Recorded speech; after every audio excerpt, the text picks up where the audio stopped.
হেই সবাইকে আপনাদের স্বাগত আমাদের চ্যানেলে। আজকের আলোচনা নতুন ব্লগারদের জন্য, যারা নতুন ব্লগার এবং যারা নিজেদের আর্টিকেলকে র্যাঙ্ক করতে পারছেন না গুগলে, তাদের জন্যই। কারণ আপনারা অনেকেই কষ্ট করছেন এবং হঠাৎ এমন হচ্ছে যে ব্লগার ছেড়ে দেওয়ার কথা ভাবছেন।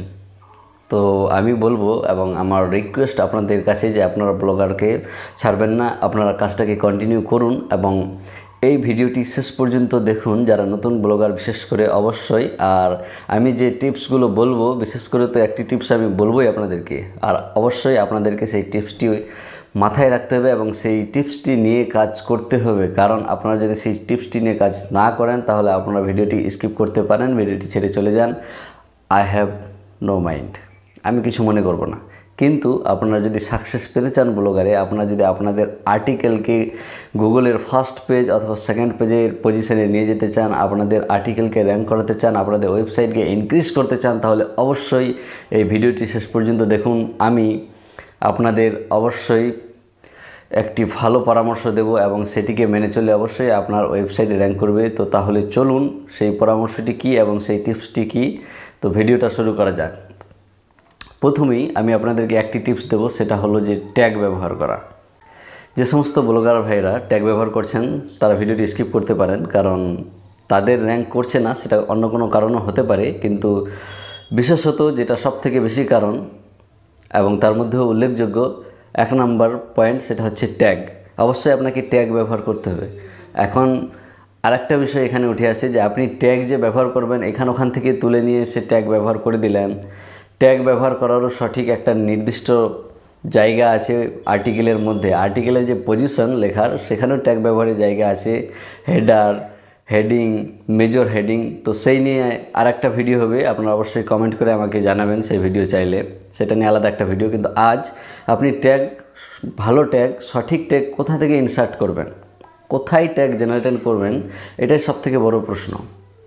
অনেকজন ওখান থেকে করেন, কিন্তু আমি আপনাদেরকে এই ভিডিওতে এবং আমি কম্পিউটার স্ক্রিনে গিয়েও বা মোবাইলের স্ক্রিনে গিয়েও দেখাবো আপনি কোন জায়গা থেকে সঠিকভাবে ট্যাগ জেনারেট করতে পারেন এবং সেটাকে কপি করে আপনাদের ব্লগারের সঠিক জায়গায় পেস্ট করতে পারেন। অবশ্যই ব্লগারের কোন কোন জায়গায় পেস্ট করবেন এটা নিয়ে আপনারা যদি আমাকে কমেন্ট করে জানান, তাহলে আমি একটা নতুন ভিডিও দিয়ে দেবো সেই বিষয়ে।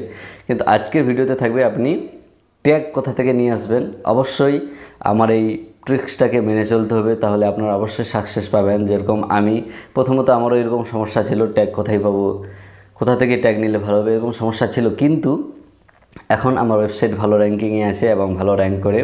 এভরিডে 50 থেকে 100 জন তো ভিজিটার চলেই আসে, উইথাউট এনি ওয়ার্ক, কোনো কাজ করি না তবু। তাই আমার রিকোয়েস্ট থাকবে আপনাদের কাছে, ভিডিওটি শেষ পর্যন্ত দেখুন এবং আপনারা লার্নিং নিন এবং ব্লগারে সাকসেসফুল হন। তো চলুন আমরা কম্পিউটার স্ক্রিনে যাই। আমরা কম্পিউটার স্ক্রিনে এসে গেছি এবং গুগলে সার্চ করব ট্যাগ জেনারেটর লিখে অবশ্যই। এবং দেখুন আপনারা সার্চ রেজাল্ট দেখতে পাচ্ছেন। দ্বিতীয় নাম্বার যে রেজাল্ট আসছে র্যাপিড ট্যাগস, ওইখানে আমরা ক্লিক করব। কারণ আমার ব্যক্তিগত মতামত অনুযায়ী এবং আমি যে সাকসেস পেয়েছি এখান থেকেই ট্যাগ ব্যবহার করে, তাই আমার রিকোয়েস্ট বা সাজেস্ট থাকবে আপনারা অবশ্যই অন্য জায়গা থেকেও করতে পারেন, কিন্তু আমার সবথেকে বেশি ভালো এইটা।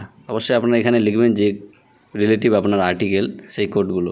ধরুন আমার হোয়াট ইজ কম্পিউটার, মানে কম্পিউটার সম্বন্ধে আর্টিকেল ছিল, তাই আমি হোয়াট ইজ কম্পিউটারের ট্যাগ নিব। তো অবশ্যই আপনারা আপনাদের পছন্দ মতো যে আর্টিকেল করবেন সেই হিসাবে ট্যাগ দিবেন। দেখুন অনেকগুলো ট্যাগ রেজাল্ট এসে গেছে। আপনি কোনোটা চাইলে ক্রসে ক্লিক করে কাটাতে পারেন, আপনি যদি সবগুলো না নেন। তারপর আপনি কপি করবেন, কপি করে সরাসরি আপনি ট্যাগ বসাতে পারবেন না, তাই আপনি ওয়ার্ড ফাইল অথবা নোটপ্যাড যে কোনো জায়গায় গিয়ে এগুলোকে পেস্ট করে নেবেন। তারপর পর্যায়ক্রমে স্টেপ বাই স্টেপ সেগুলোকে আবার কপি করে আপনার আর্টিকেলের মধ্যে পেস্ট করবেন সুবিধা অনুযায়ী।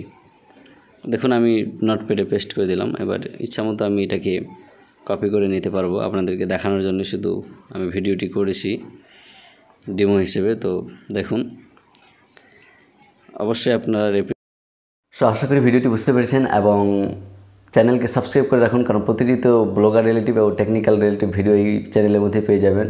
সব ভালো থাকুন, সুস্থ থাকুন, দেখা হবে আর এক নতুন ভিডিও। ধন্যবাদ।